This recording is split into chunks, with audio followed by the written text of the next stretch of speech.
Well, good afternoon, everyone, and welcome to our FAA headquarters, and thank you for making this event possible. There's no question that you, the families of Continental Flight 3407, have brought about a seismic shift in the aviation safety landscape. Your work is an important reminder that progress often comes because citizens take a stand, not only to honor their loved ones, but also to help other Americans avoid such profound grief and loss. The work you began in 2009 with Congress and the FAA has changed the way pilots are hired, trained, monitored, and cared for, as well as for how airlines proactively identify and address hazards and risk. That is an outstanding amount of action on any day and age, much less this one. This plaque will be a constant reminder to everyone who passes by that aviation safety is about much more than the physics of the machine that lifts us or the technology that guides us. It is the promise we make to mothers, fathers, husbands, wives, sons, daughters, sisters, and brothers of those who travel by air, that we have done everything humanly possible to keep them safe. This is our commitment, one that we will reaffirm each and every day. Thank you for coming, and thank you all for everything that you're doing. And let me just kick off with our speakers, and I will ask Kevin Kuick, who is representing the families of Continental Flight 3407, to come and give us a few words.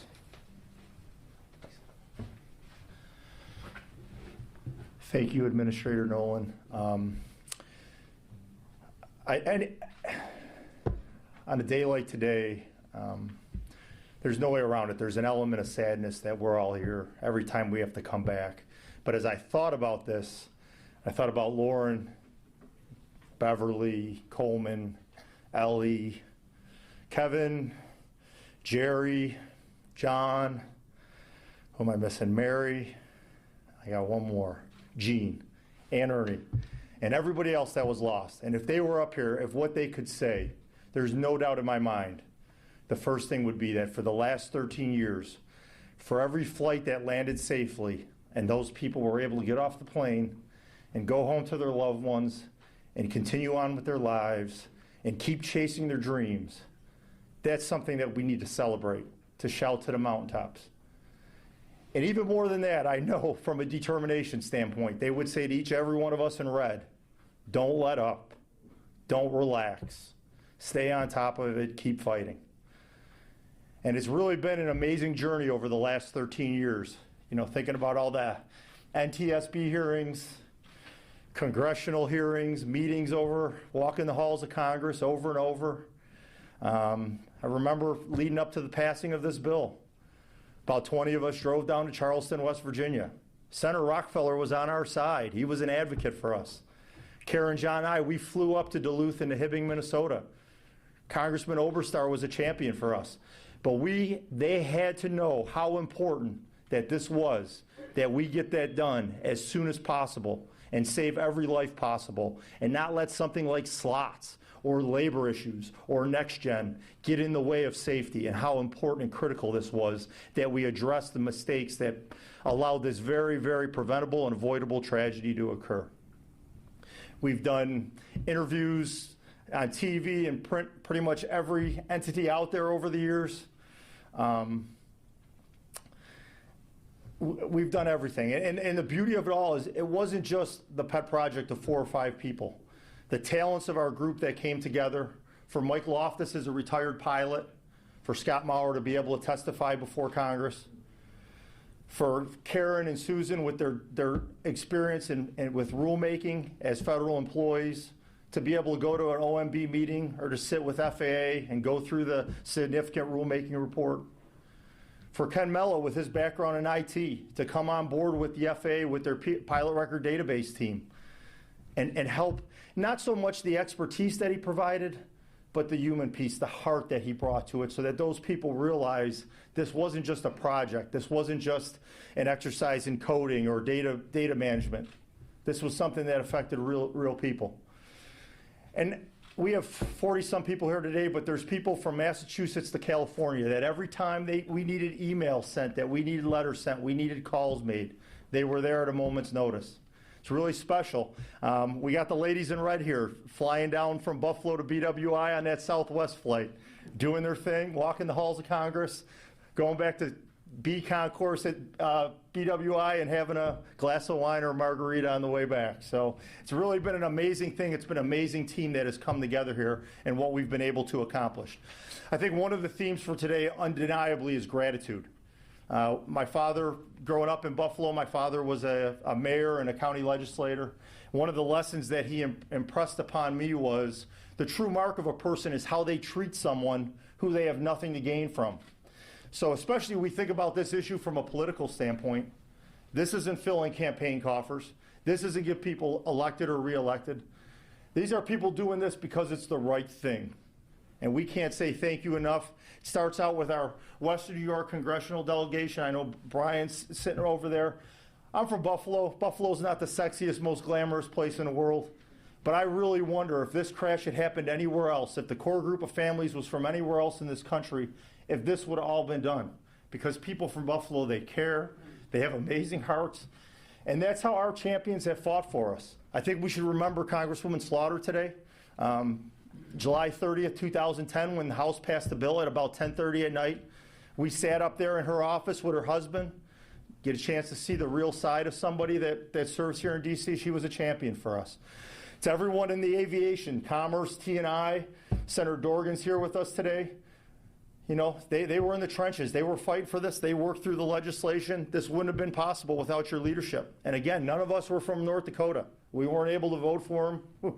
We don't even have enough money or by the rules to even buy someone a cup of coffee. So he did it because it was the right thing. For all the staffers that toil in anonymity to deal with the meeting requests, the press releases, I always got a chuckle when we would hit send on a press release, and I'm like, some staffer is opening this with trepidation and saying, who did Scott Maurer call out this time? Hopefully it wasn't my boss. You know, the NTSB, Debbie Hersman is here.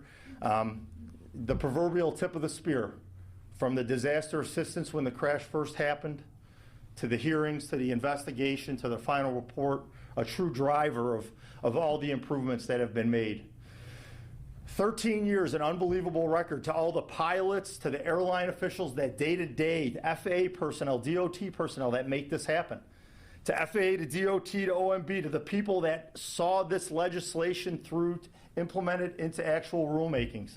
Peggy is sitting here, but I mean, countless people, and many that we don't even know. The people in Oklahoma City that Ken Mellett got to work with. It's been an unbelievable effort. The media is here. As we've gotten to know them through the years, they've got to know us as real people and shown a different side of us.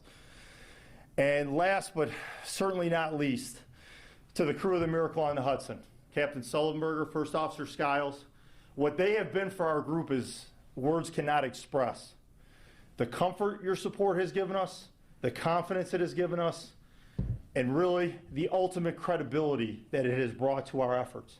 It's not a bunch of grieving families.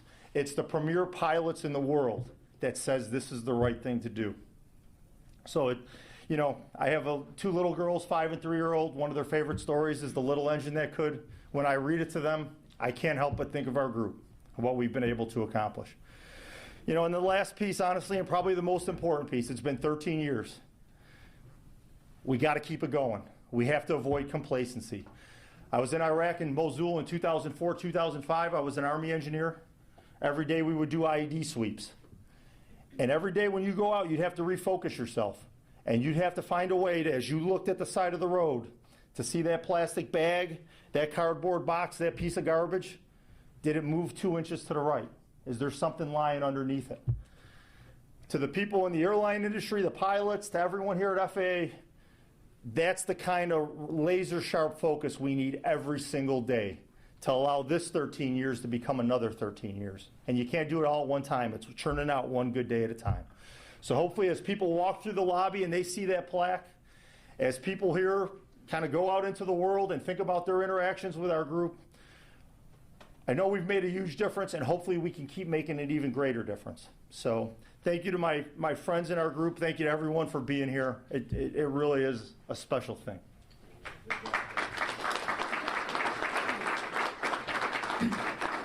Thank you, Kevin, very much for those kind remarks. I know that Secretary Pete Buttigieg had a very good private meeting with families last week, and while he could unfortunately not be here today, he did send a video to commemorate the family's important achievements. So if we can tee that up, please. Hello, I'm Secretary Pete Buttigieg, and thank you for inviting me to share a few words today as we honor the families of all those who lost their lives as a result of the Continental Flight 3407 crash. We remember and mourn the 50 people lost on that day, and thank their families for the invaluable work you've done to prevent a tragedy like that from ever happening again. I was honored to meet with many of you last week, and will carry with me the stories you shared about your loved ones and about the work that you've done to make our skies safer. It's been 13 years since that tragic crash, and it marked the last time we saw a fatal airliner crash in this country. I think it's fair to say that these days most Americans take it for granted that air travel has become the safest mode of transportation, that somehow flying miles above the ground at nearly the speed of sound is safer than getting behind the wheel or crossing a crowded street. But everyone at the Department of Transportation and everyone listening today knows what it has taken to make that the case. It didn't just happen. It's the direct result of work like your work to prevent other families from having to go through what you did. Thanks to your efforts, the NTSB, the FAA, and Congress took action to make flying safer, increasing the flight experience requirements for new pilots by a factor of 6 from 250 hours to 1,500, improving rest requirements, and creating a new pilot records database.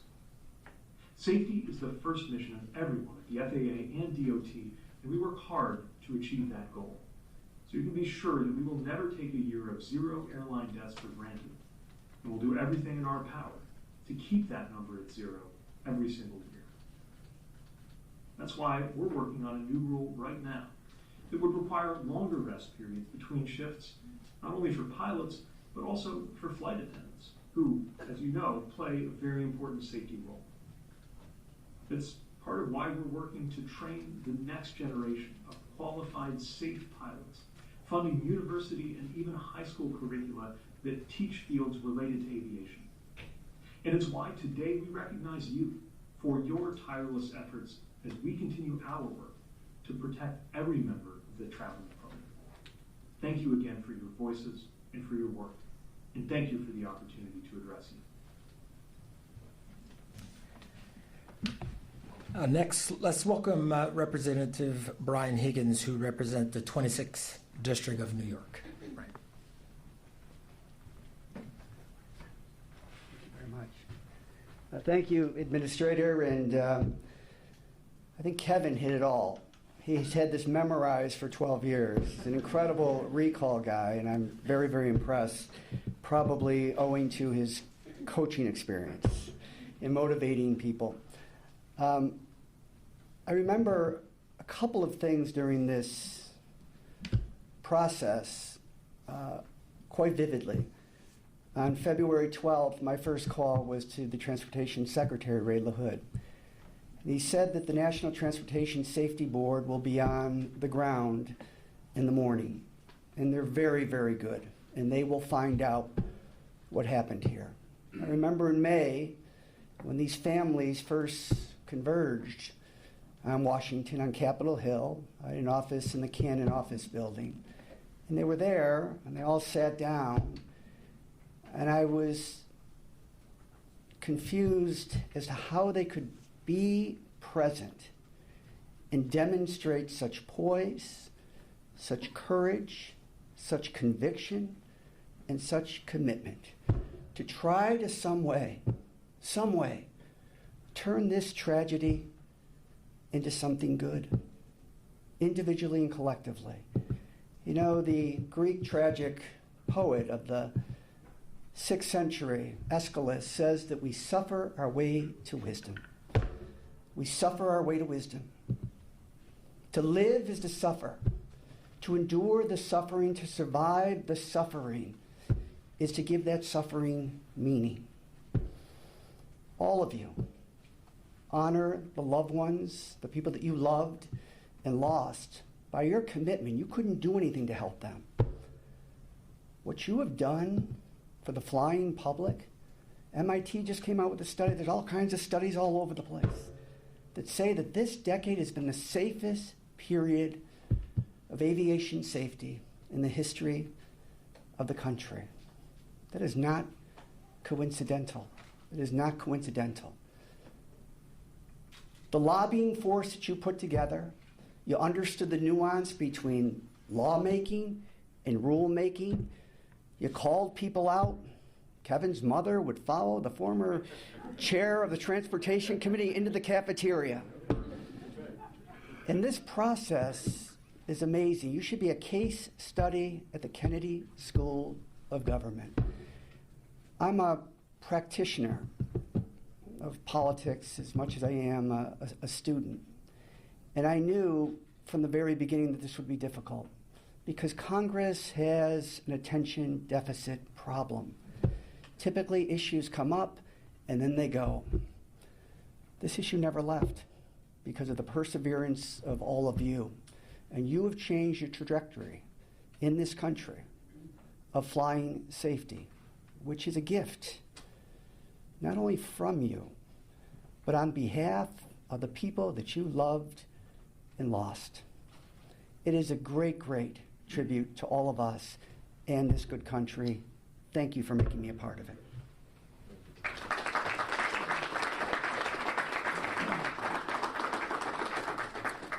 Thank you, sir. Next, I'm pleased to introduce former Senator Brian Dorgan of North Dakota, the former chair of the Senate Aviation Subcommittee. Senator.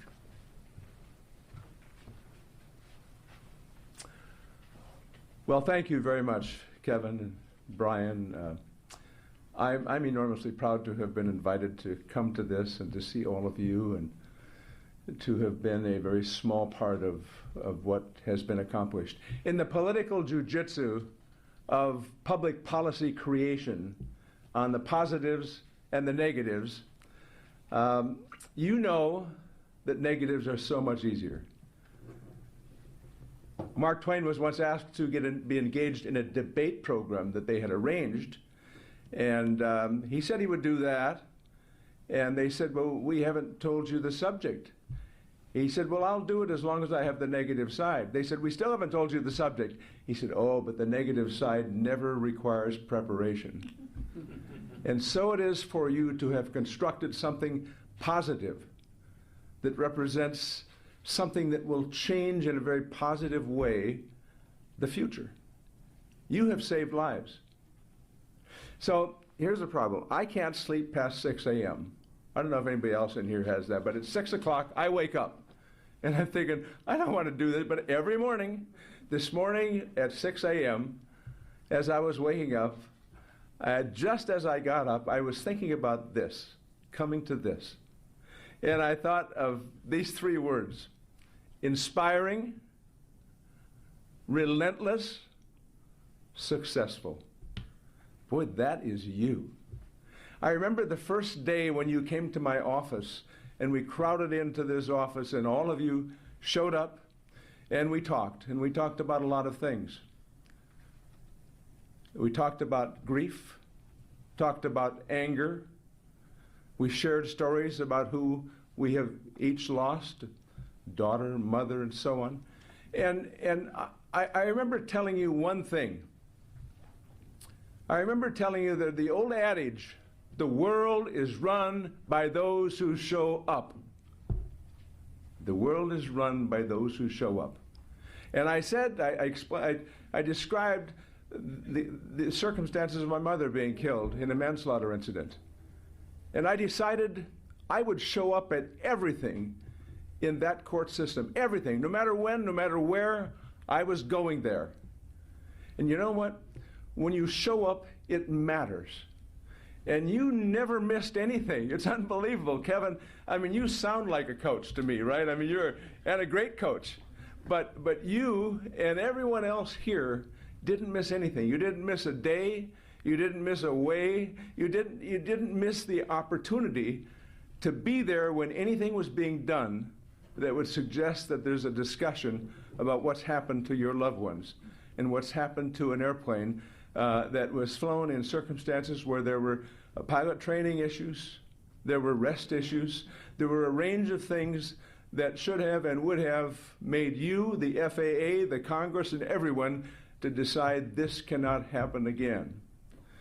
So, I have seen a lot of people working on public policy issues in my time in Washington.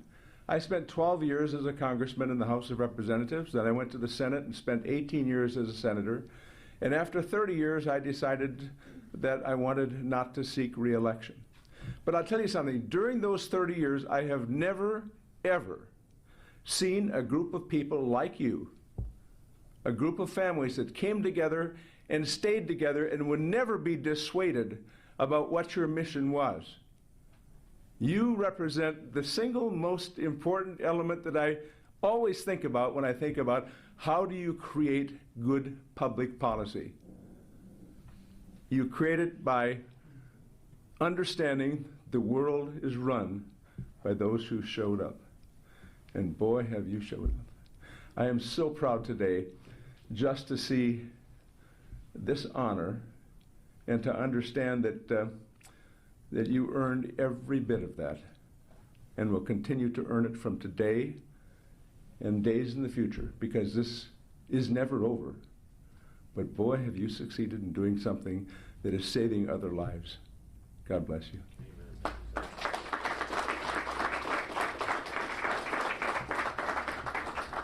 Thank you, Senator Dorgan. While our Deputy Administrator Bradley Min could not be with us today, he really wanted to be part of this important occasion, and so he sent this video message. Hello, everyone, and thank you for the opportunity to recognize and honor what the families of Continental Flight 3407 have done to make air travel safer.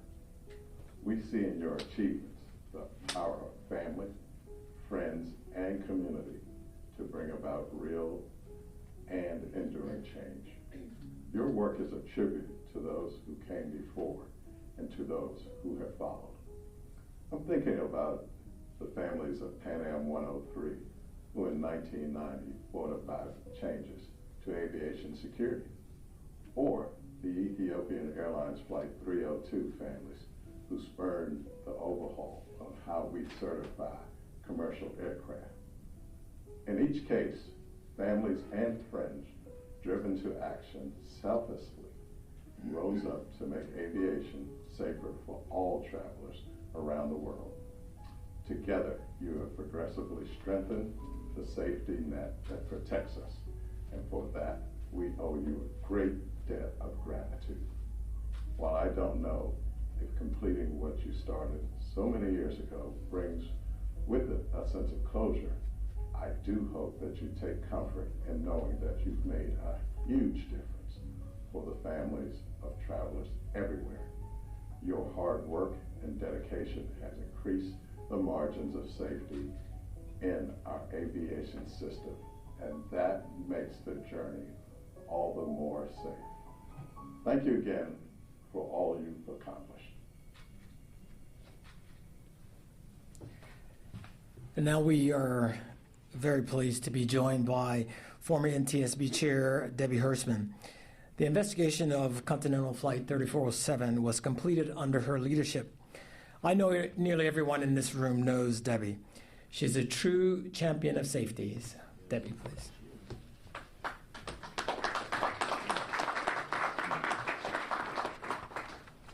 Thank you so much. There's so much that's already been said. First, I wanted to share that Chairman Hamidi extends her regards to the group. Unfortunately, she had a COVID exposure, and so she is isolating right now per protocol. We're all here today because on February 12th, 2009, 51 lives tragically ended. These deaths occurred unexpectedly and out of order. But shortly thereafter, hundreds began mourning, praying, comforting, investigating, and advocating. Wole Soyinka said, "The scales of reckoning with mortality are never evenly weighted. Alas, and thus, it rests on the shoulders of the living to pursue justice." Each of you carried an incredibly heavy burden that few of us can comprehend. But you did it with grace, with courage, and with passion. You created a new family, wearing red, studying, prioritizing, demanding change. Sometimes we got yelled at. And making trips to DC for hearings, board reports, and meetings with regulators and legislators. For the NTSB, your advocacy for our recommendations was incredible. There are many interests here in Washington, but there are very few that are dedicated solely to safety. No doubt each of you faced personal and financial hardships, but for years you continued to speak out, write press releases, aggressively push back against complacency, and prop each other up when you experienced setbacks. But you never, ever gave up. Through it all, you retained your kindness, which you extended to many of us in this room. And over the years, we witnessed your relationships with each other deepen, extending to life's celebrations as you remembered the past, but you took joy, shared joy in the future. In you, we are fortunate to see the best of humanity. When I left NTSB after 10 years, people said, "I'm sure you won't miss those calls in the middle of the night." But my response was truthful. They were never a burden. It was an honor to do work that mattered. The people we're recognizing today, they are coaches, poets, counselors, business owners, but they're also parents, children, and loved ones. And I know each of them would say the same about their advocacy efforts. They did it because it was an honor to do work that mattered. A year after the crash, in a blog recognizing the 3407 families, I shared this quote from Hubert Humphrey. "Life's unfairness is not irrevocable. We can help balance the scales for others, if not always for ourselves." On behalf of all of the public servants who work in and on aviation and the entire traveling public, we extend our gratitude for all you have done. Your efforts have balanced the scales in favor of safety for us all. Thank you.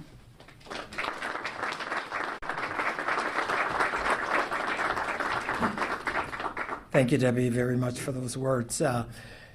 It gives me a great honor to introduce someone who most of us know needs no real introduction, Captain Sully. Ambassador Sullenberg has been a true champion of safety everywhere he's been, and so it gives us great pleasure to hear him. And his ongoing leadership and commitment to aviation safety is nothing short of remarkable. Thank you, sir, for all that you do and for all that you do for our beloved industry. Captain Sullenberg. Thank you, Administrator. It is an honor to speak to you today. And I'm going to be brief. In fact, we were all instructed to be brief. And of course, as being a pilot, someone who tries to achieve precision, I said, "Well, how brief?" And they said, "Well, you probably shouldn't talk any longer than that flight of yours lasted." So that I understand. Unfortunately, Jeff Skiles and I, now Captain Skiles, have worked with the families of victims of several aircraft crashes. But I'll tell you what, never in all that time have I encountered a group of people who were so determined, so ardent, such tireless advocates as the Buffalo families. I know that your reason for acting was to try to make sense of a senseless tragedy. It was to have a life mission to try to prevent what happened to you from ever happening to anyone else. Well, I want to tell you, you've done that. You've succeeded at that. You have reminded even professionals of the great standard of care that we must have, that Secretary Buttigieg and the administrator have talked about. Because you see, when someone enters this piloting profession, this noble calling, what they do is they essentially make a tacit promise to all their future passengers that they will do the very best for them that they know how to do, with a deep and abiding understanding that in aviation, just good enough isn't. And I was so fortunate on our flight to have a highly experienced first officer who had 20,000 hours, who'd been a captain before, who in a crucible where there wasn't time to talk about what had happened, what we should do, he had the experience and the judgment to know how to collaborate wordlessly with me when I didn't have time to direct his every action. I had to rely upon him immediately and intuitively, understanding this developing situation as I did, and on his own initiative, know what he should do to help me. And he did.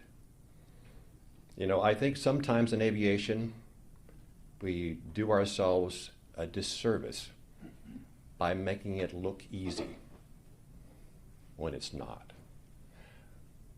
We must remember that when we go up in an airliner together, what we're actually doing is pushing a tube filled with people through the upper atmosphere, 7 or 8 miles above the earth, at 80% of the speed of sound, in a hostile environment with outside air pressure 1/4 that at the surface, and outside temperatures to -70, and we must return it safely to the surface every single time. And we do. In this country alone, over 20,000 times a day, 10.2 million times a year. We make it look easy, but it's not. It's hard to have the diligence, the dedication, the care to ensure that the best practices are adhered to on every flight, every day, every week, every month, every year, over a decades-long career. Never knowing when or even if one might someday face an ultimate challenge or what it would be. That's the hard part. But we feel that obligation deeply, and we are committed to it. And sometimes aviation professionals must act as the conscience of the industry to remind ourselves and others why we must do what we do.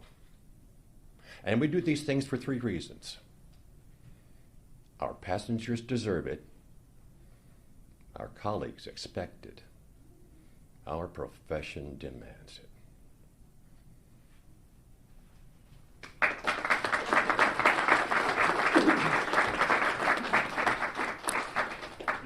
Thank you, Sully, for those words. I know they touch all of our hearts today. Let me now introduce the other part, as Captain Sullenberger already spoke to, his then first officer at the time, and now Captain Jeff Skiles from the Miracle on the Hudson. Jeff is still flying, and he has unique insights on how the Aviation Safety Act rule changes have taken root in commercial safety today. Jeff.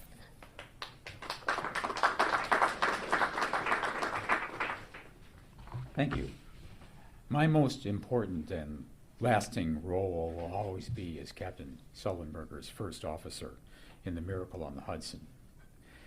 That incident showed clearly to the American people what an exceptionally skilled and talented and dedicated captain like Sully can accomplish when supported by excellent procedures, training, and a competent crew of pilots and flight attendants. Unfortunately, the Buffalo incident was only 3 weeks later. It was a stark contrast, black and white. but it's inspired you to come to Washington to make a difference. I remember Scott Maurer used to say when we were lobbying together that we need to put the best pilots in the cockpit and set them up for success. Like I heard that statement already 3 times just this morning. Now, I'm still a working airline pilot today, and I see the evidence of the Buffalo family's work every time I fly an airplane, in every training event, and in every pilot that I work with. Every time I undergo recurrent training, I practice stall recognition and recovery techniques. That's something we just didn't do before. Pilots now undergo continual leadership training, and there are many mentoring programs to help not only young pilots, but even people, older pilots like myself who may be having problems in life. And real flight and duty time rules ensure that we get a good night's sleep, much better than I have ever enjoyed in my career in the past. All this is the result of the family's efforts. Regional air carriers now have to adopt the safety management systems that have been pioneered at the major carriers with no-fault error reporting and tracking to support continual safety improvement. And they must also disclose when the actual airline you are flying on is different than that which you bought a ticket. Airline flying is very cyclical. Right now we're in an unprecedented hiring boom as older pilots like me are leaving the profession. The pilot's record database will allow airlines to evaluate applicants and their training and their previous testing history. And most importantly, any pilot of an airline transport aircraft now must hold an airline transport pilot's certificate and meet the required training and experience requirements thereof. The wisdom of the families of Continental Flight 3407 is evident. Since the passage of the Airline Safety and Federal Aviation Extension Act of 2010, there has not been one single fatality due to pilot error in the U.S. transportation system, a model for the aviation world. While many people were involved in creating this success, both within federal agencies and among elected officials, it would never have happened without the determination and the commitment of the families of Continental Flight 3407. Let's put the best pilots in the cockpit, and let's set them up for success. A simple concept that has had far-reaching consequences for safety in the airline industry. Thank you.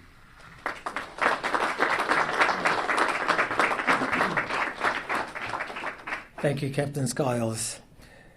We're now joined by former FAA Associate Administrator for Safety, Peggy Gilligan.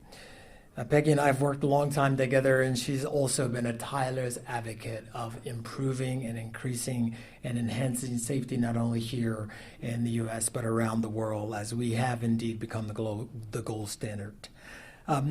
Peggy will also read letters from Representative Rick Larson of Washington's 2nd District and former Transportation Secretary Elaine Chao.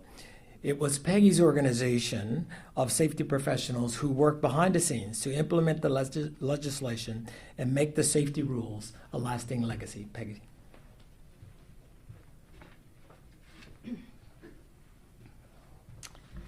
Well, as others have said, there's not much left to be said, but I have always appreciated the hard work of the family group.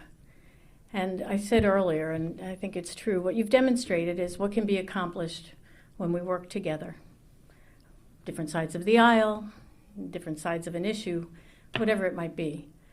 You were always willing to listen to the challenges that the FAA faced in trying to accomplish the goals that we shared. You were always willing to try to explain to others how we might overcome some of those obstacles. And as Debbie mentioned, you were always willing to let me know when you weren't quite satisfied with perhaps what the FAA was doing at that very moment. So I appreciated that. It was always professional. and it was always with care. I think I said early on in one of our first meetings that no one feels the impact of these kinds of tragedies as much as the families, other than the folks at the FAA who have worked on that product, that rule, that training program, all those things that are implicated when we have a tragedy like this.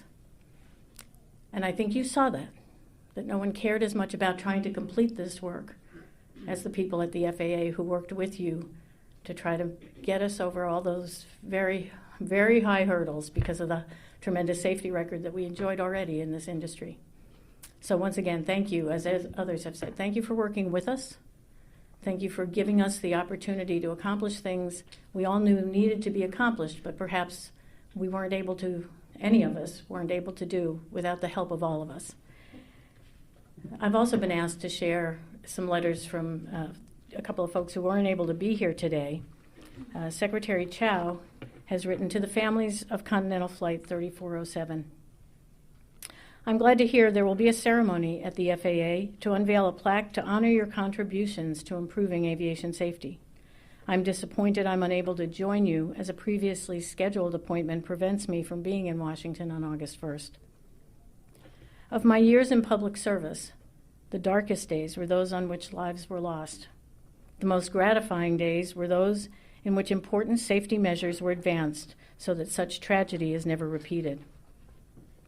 Amidst immeasurable grief 13 years ago, you took it upon yourselves to assume the mantle on behalf of the traveling public to ensure that the pain you suffered will not happen again.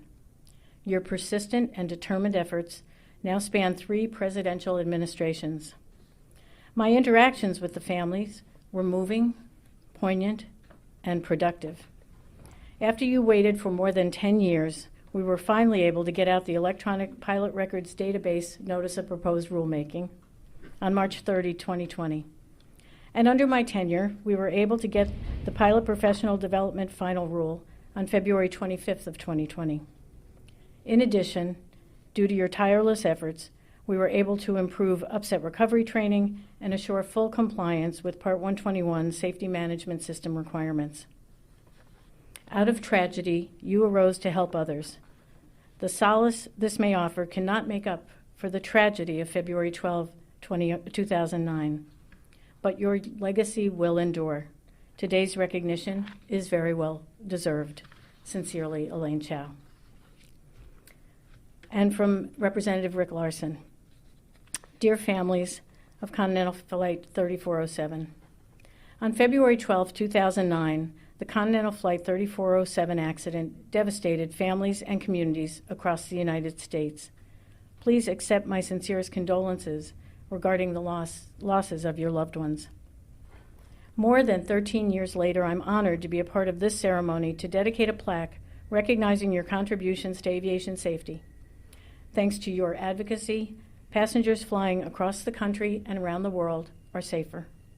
As chair of the Aviation Subcommittee, I will keep you and your family members at the forefront of my work to improve the safety of the traveling public. Sincerely, Rick Larson.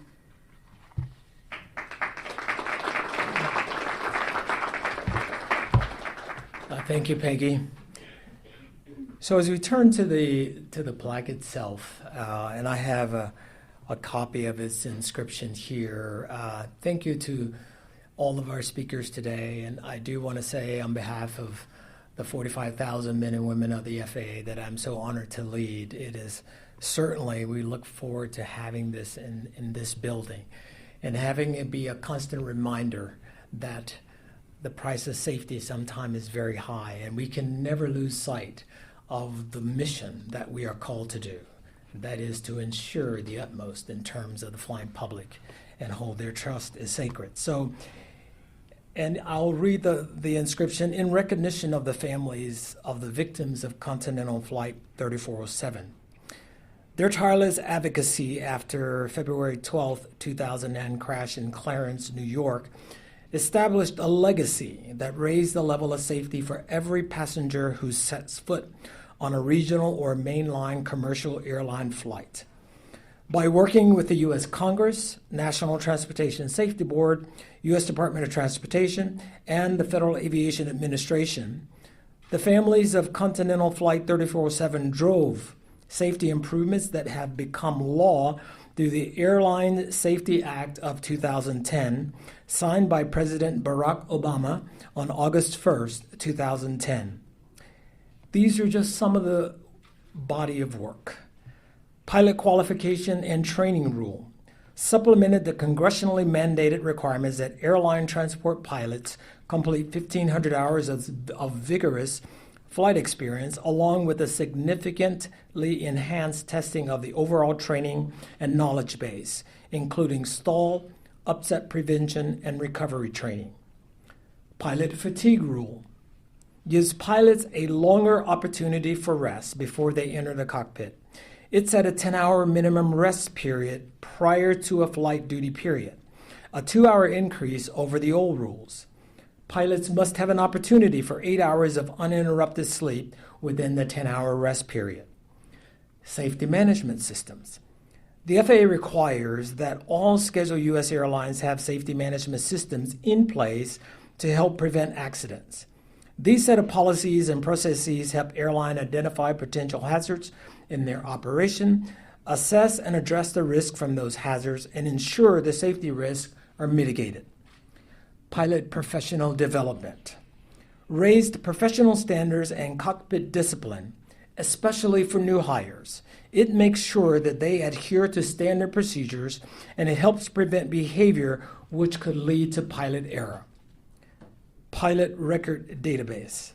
Electronic database created and maintained by the FAA that shares pilot records so employers can quickly and thoroughly make informed hiring decisions. We are really honored to be able to display this in our lobby, and I really, on behalf of all of us and all of our honored guests and all of you who are our most honored guests, thank you for being with us today.